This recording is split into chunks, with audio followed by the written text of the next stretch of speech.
नमस्कार eight class. आज हम तबला संगीत के कुछ शब्दों का परिभाषा समझेंगे।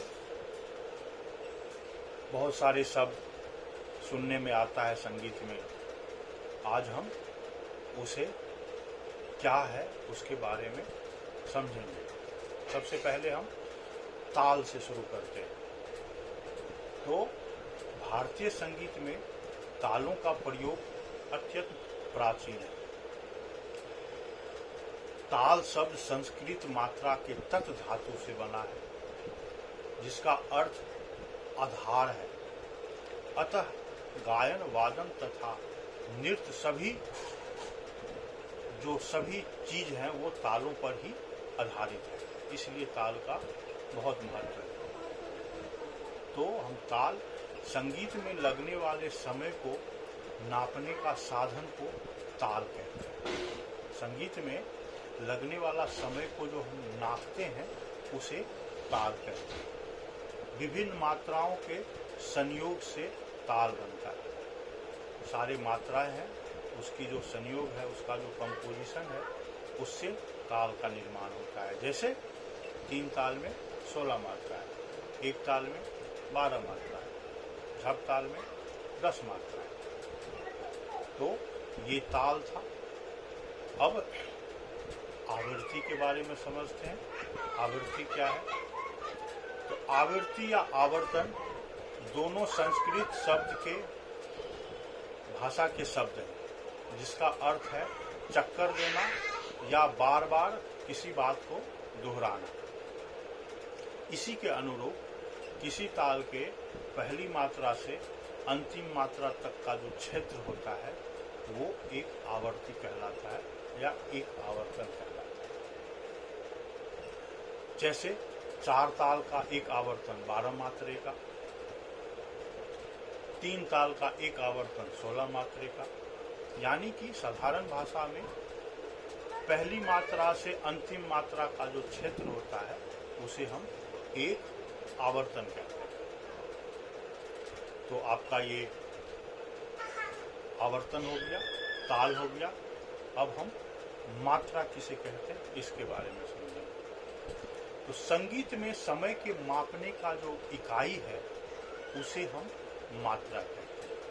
संगीत में हम समय की जो मापने की इकाई है उसे हम मात्रा कहते हैं। जैसे झप ताल में 10 मात्रा, जैसे 3 ताल में 16 मात्रा। तो मात्रा से हम समय को नापते हैं।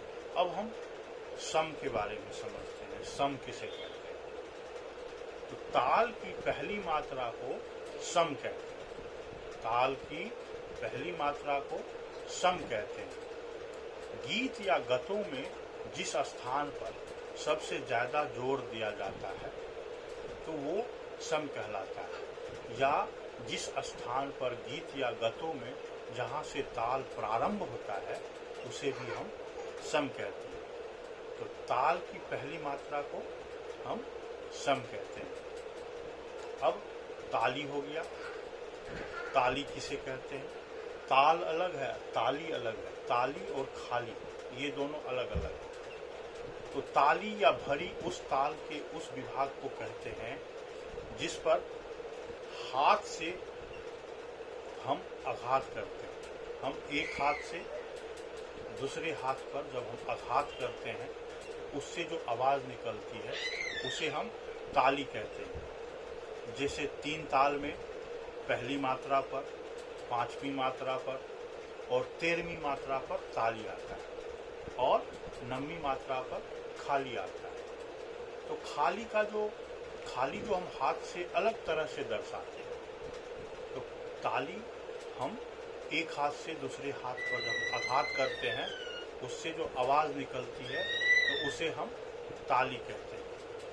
अब हम खाली किसे कहते हैं, खाली के बारे में जानेंगे। तो उसी तरह से हम जब एक हाथ से दूसरी हाथ पर आघात ना देकर दूसरी हाथ को ऊपर की दिशा की तरफ दर्शाते हैं या दाहिनी या बाईं तरफ मोड़ के दिखाते हैं, वो खाली होता है।